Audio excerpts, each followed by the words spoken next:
What's going on, everyone? This is Beyond Mind. Okay, it's recording. Okay, so this is Beyond Mind, a channel for helping you find more peace, insights into spiritual truths, love, wisdom, and compassion in everyday life. And this video is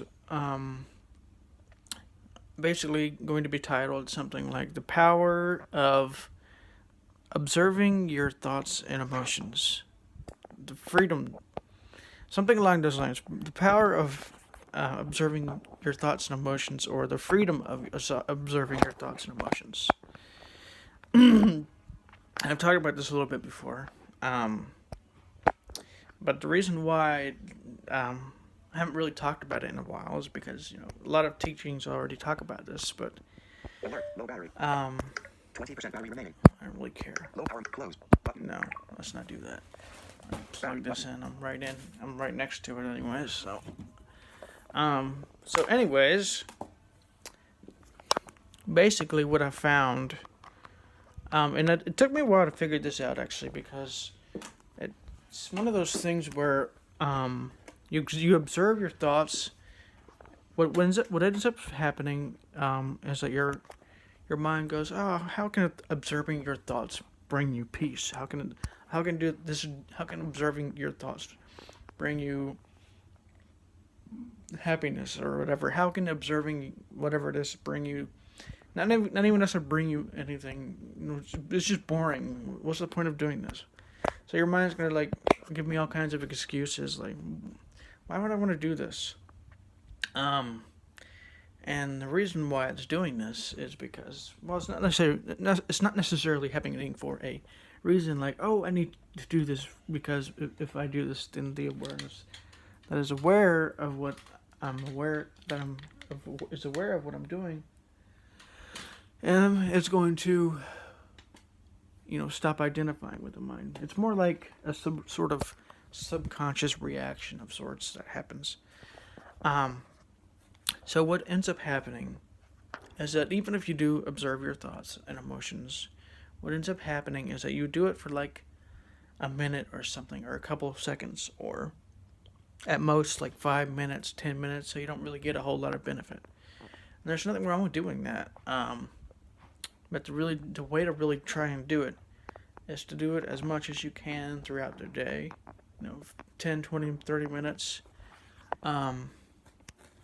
And what you might end up noticing, at least at first, is that when you start observing your thoughts, when you start observing your feelings or whatever, there's not going to be any thoughts for the most part. And the reason why this is because your awareness is disidentifying from these thoughts and feelings, for one. And for two, it's becoming stronger. And the reason why it's becoming stronger is because the reason why thoughts and feelings, whatever form these thoughts and feelings take, if there be attachments or labeling or anger or annoyance, whatever it is, if you don't observe them, you become them basically. That's a good way of understanding this. If you don't observe them, you become them. And so if you don't observe your thoughts or feelings, what ends up happening is you end up becoming them, and then you start reacting to them, and then you start to kind of feed the cycle of anger and annoyance and whatever it is. So just observe your thoughts and emotions, for however long feels comfortable. Like whatever you're doing throughout the day, just observe your thoughts and emotions. Recommended for you. Just observe your thoughts and emotions. Sometimes some embarrassing thoughts will come up, and your mind's going to want to suppress them. Just let whatever happen happen. Even if your mind suppresses, just don't try and control it or anything. Just observe what happens, and you'll notice that your mind has these habitual patterns that you've never really noticed exist until you really start observing these patterns. And so observing these patterns brings distance between you and the patterns. And eventually the patterns may disappear. They may not, but eventually they may Camera shoot. Stop recording. Button. disappear. They may stop. They may stop affecting you as much as they did, until you stop observing them again, or until you become identified with them again. At any rate, and so this is why observing your thoughts can be important and useful.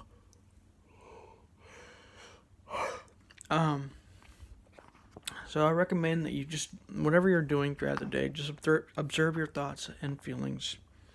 Observe what's happening in your mind. Like I said, at first, what's going to happen, from what I've noticed, anyways, is that your mind isn't you're not going to have any thoughts at first for like a couple of seconds or whatever, because for whatever reason, awareness is very strong at that point, and so there's no thoughts, at least from what I've noticed, anyways. And so eventually you'll find thoughts.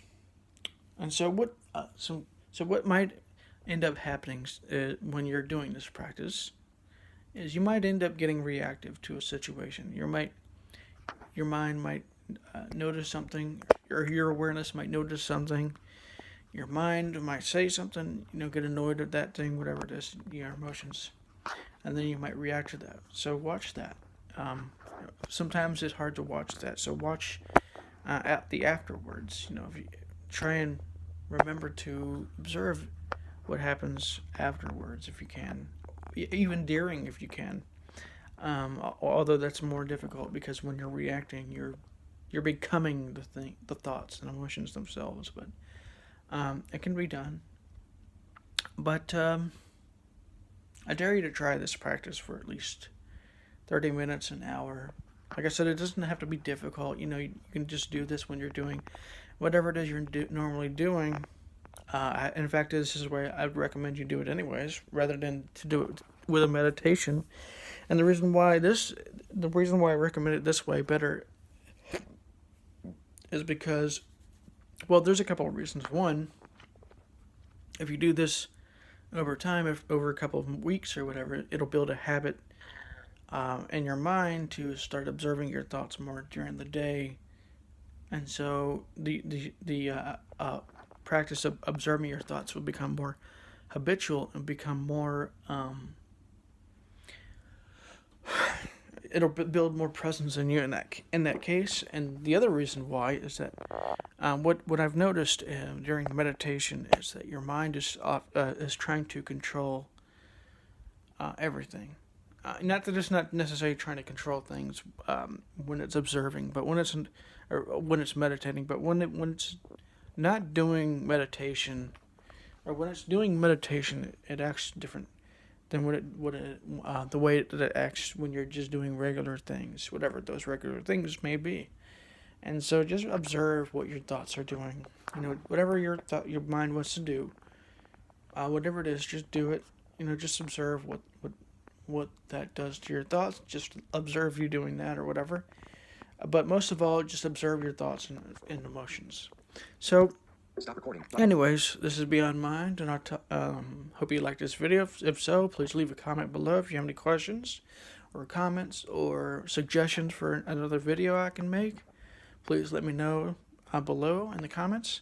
Or you can find me on Anchor at Beyond Mind, or on Twitter at Beyond Minds as well.